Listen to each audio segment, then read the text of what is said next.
KKB ancam serang ibu kota Nduga. Brigjen Ramdhani, TNI Polri selalu siap. Melansir dari jpnn.com, Wakapolda Papua Brigjen Ramdhani Hidayat menginstruksikan aparat gabungan di Kabupaten Nduga, Papua Pegunungan, agar bersiaga. Hal itu menyusul tewasnya 3 pentolan KKB pimpinan Egyanus Kogoya pasca kontak tembak dengan aparat gabungan beberapa waktu. Anggota di sana selalu siaga mengantisipasi aksi-aksi yang dilakukan oleh kelompok tersebut, ujarnya. Terkait ancaman Egyanus Kogoya akan melakukan penyerangan di Kenyam, ibu kota Kabupaten Nduga, kata Brigjen Ramdhani, pihaknya selalu siap. Kami selalu siap, namun yang menjadi poin di sini ialah kami tidak ingin ada korban biak masyarakat, TNI Polri maupun kelompok yang berseberangan. Ingat kita sama-sama manusia. Bahkan mereka KKB, Red, adalah saudara kita, terangnya. Sebelumnya 3 orang anggota kelompok kriminal bersenjata KKB dari Kodam 3 Ndugama dikabarkan tewas tertembak saat operasi penyergapan yang dilakukan pasukan gabungan TNI di Kampung Aluguru, Kabupaten Nduga, Jumat 1/9 lalu.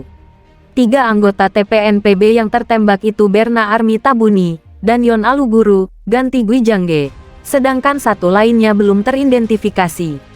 Tindakan penyergapan ini adalah sebagai akibat dari penyerangan yang dilakukan KKB kepada masyarakat sipil beberapa waktu lalu di Batas Batu, ujar Pangdam 17 Cenderawasih Maijen TNI Izak Pangemanan saat dihubungi Minggu 3/9.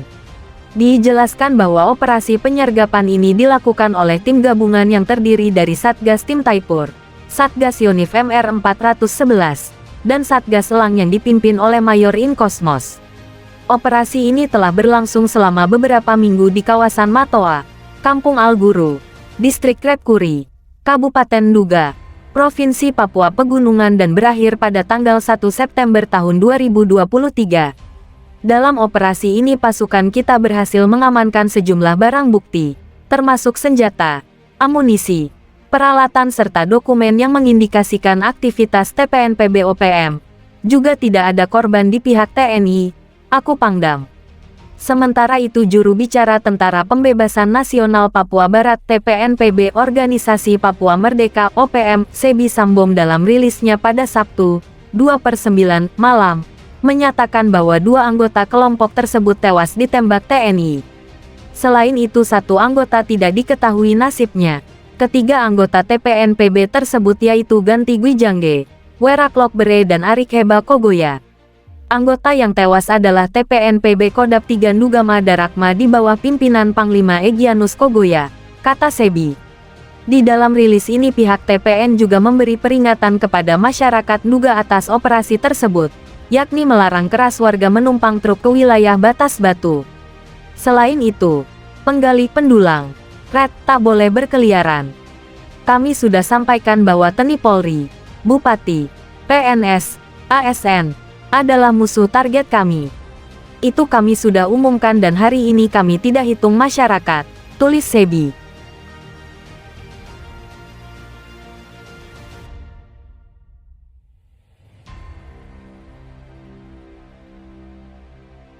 Heboh, tak menyangka kemunculan prajurit handal di tengah malam. Gerombolan KKB kaget setengah mati. Ini yang terjadi. Rasa lelah dan kantuk menggelayuti sebagian besar anggota prajurit TNI. Setelah usai melakukan patroli patok perbatasan RI Papua Nugini bukan 1 jam 2 jam, para prajurit ini melakukan perjalanan dengan jalan kaki. Melainkan hitungan hari, bisa dimaklumi usai tenda didirikan. Sebagian prajurit ini langsung rebahan dalam tenda berbantalkan ransel. Tenda sengaja didirikan menjorok agak jauh ke dalam dari jalan setapak dan ditutupi dedaunan. Malam kian lengang terlihat beberapa prajurit tengah berjaga. Tak ada penerangan sama sekali kecuali sinar dari beberapa handphone yang terlihat dimainkan oleh prajurit. Salah seorang prajurit mengurungkan niatnya membakar kayu perapian saat dari kejauhan terlihat sinar lampu senter. Samar-samar terlihat 3 pria dengan santai menyusuri jalan setapak dibantu penerangan lampu senter. Seorang prajurit dengan sigap membangunkan rekan-rekannya yang tengah beristirahat. Namun ketiga pria tersebut hanya berlalu dan melewati tenda prajurit yang memang sulit terlihat dari jalan setapak apalagi malam hari. Para prajurit menduga hanya warga biasa yang melintas. Tetapi kenapa harus tengah malam dan di belantara yang jarang dilalui warga? Belum 100 meter berjalan terlihat 3 pria menghentikan langkahnya berhenti. Dan tak berapa lama api perapian terlihat menyala. Penasaran? Beberapa prajurit mulai mengendap dengan merayap mendekati 3 pria mencurigakan ini. Terdengar ketika pria ngobrol dalam bahasa lokal. Meskipun tidak mengerti apa yang diobrolkan, para prajurit yang tengah mengintai ini mulai paham saat 3 pria ini membuka barang bawaan yang dibungkus kain bukan bekal makanan, melainkan 2 buah revolver rakitan. Terlihat seseorang menimang-nimang 1 revolver sebelum akhirnya membungkusnya kembali. Memanfaatkan kelemahan 3 pria yang ditengarai sebagai komplotan KKB, para prajurit bergerak cepat dan menodongkan senjata SS-nya. Gelagapan tak menyangka ada makhluk lain selain dirinya. Ketiga KKB bukannya menyerah serentak. Mereka bertiga menghunus parangnya. Menghadapi situasi yang membahayakan, beberapa prajurit menghantamkan moncong senjata ke tangan dan kepala mereka. Beruntung 1 KKB bisa diamankan hidup-hidup. 1 KKB tersungkur tak sadarkan diri terkena hantaman moncong senjata di bagian kepala. 1 KKB lainnya tersungkur tak bernyawa di dor prajurit Teni. Setelah diinterogasi, kedua KKB yang selamat mengakui telah membeli 2 buah revolver rakitan tanpa amunisi di perbatasan Ri, Papua Nugini.